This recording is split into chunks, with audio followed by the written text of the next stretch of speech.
अशी चाललेली. काम चालू होतं, मी गेले होते पाहणी करायला. पाहणी करून मी सांगितलं त्यांना की तुमचं रस्त्याच्या याच्यामध्ये बऱ्याचशा चुका आहेत, तर त्या तुम्ही दुरुस्त करा.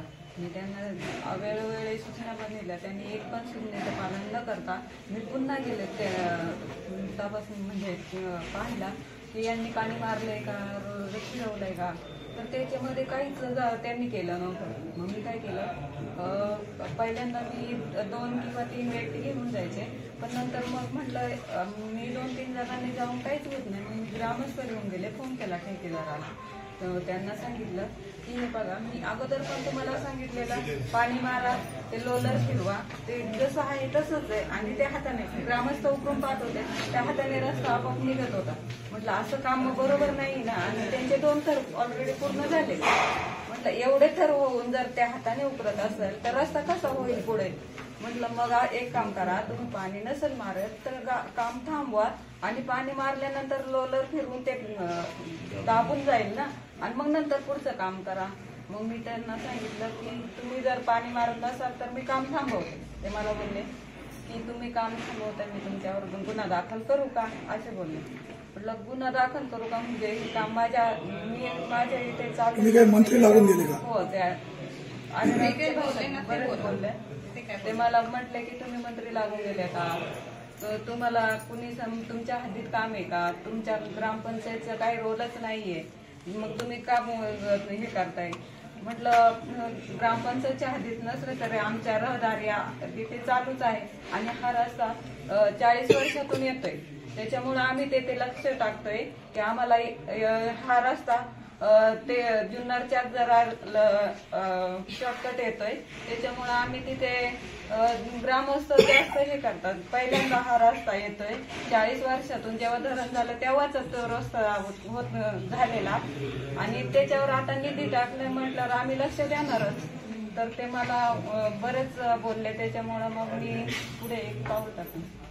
उद्या आम्ही महाराजांच्या पुतळ्यापाशी सर्व तालुक्यातल्या सरपंच संघटनेच्या वतीनं हे आंदोलन करणार आहे. जोपर्यंत तो माफी मागत नाही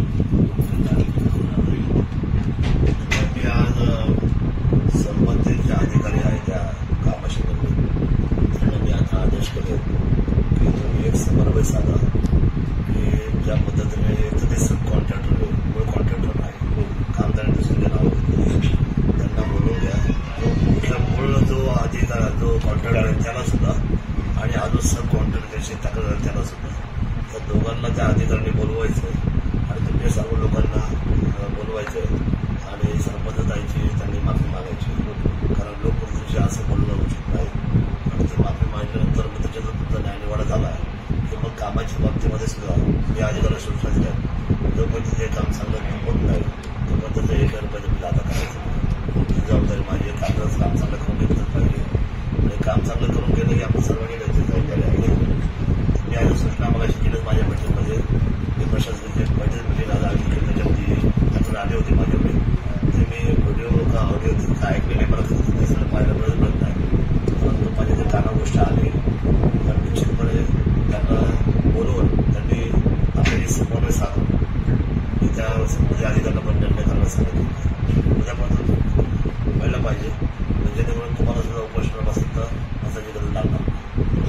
त्याच्यामुळे समन्वय साधून आंदोलन करण्यापेक्षा अधिकाऱ्यांनी तुम्ही एकत्र बसा, त्याने तुमची जाहीर माफी मागावी, विषय सांगू. नाही, कसं असं हे आता आपल्या बाजून झालं. ज्यांनी हे वागलंय त्यांच्याच मनात एक खंत पाहिजे होती की आपण जाऊन त्यांना भेटलं. त्यांनी काय केलं, मस्ती नाही पाहिजे. त्यांनी काय केलं, व्हिडिओवर सांगितलं तर मी तरी व्यक्त करतो, तसं नाही चालत. मी ज्या पहिला लोक होते आमच्या आदिवासी भागातल्या तरी पाहिलं तर त्या संस्कृतीला संस्कार करून आपलं काम करतात. स्वतःच्या रोजचे उपजीवन करत असताना सार्वजनिक जीवनामध्ये त्यांनी त्यांचं योगदान मोठं आहे आमच्या महिलांचं. तर अशा पद्धतीने त्यांनी सुद्धा स्वतः जाऊन भेटलं पाहिजे. स्वतः भेटलं तर मार्ग निघतो ना. माफी मागितली पाहिजे. काही माझ्याकडनं चुकलं, मी तुमची माफी मागतो, काही कमीपणा नाही. कमीपणा नसतोच ना. शेवटी माणसं असतात, त्या चुका होत असतात. कधी ते चुकले, उद्या पण चुकले. पण ठीक आहे, यापर्यंत आपण संधी देऊ. नाही दिलं तर मार्ग द्यावं. साहेब, त्यांचे दुसरी पण कामं झालेली 30 चौकोनमधून, तर त्यांनी साईड पट्ट्या कॉन्क्रीट रस्ते अजूनही बनलेले नाही. आणि ते म्हणतात उद्याच्या बैठकीत तुझ्या बसायला त्यांच्यामध्ये विषय घ्या आणि त्याच्या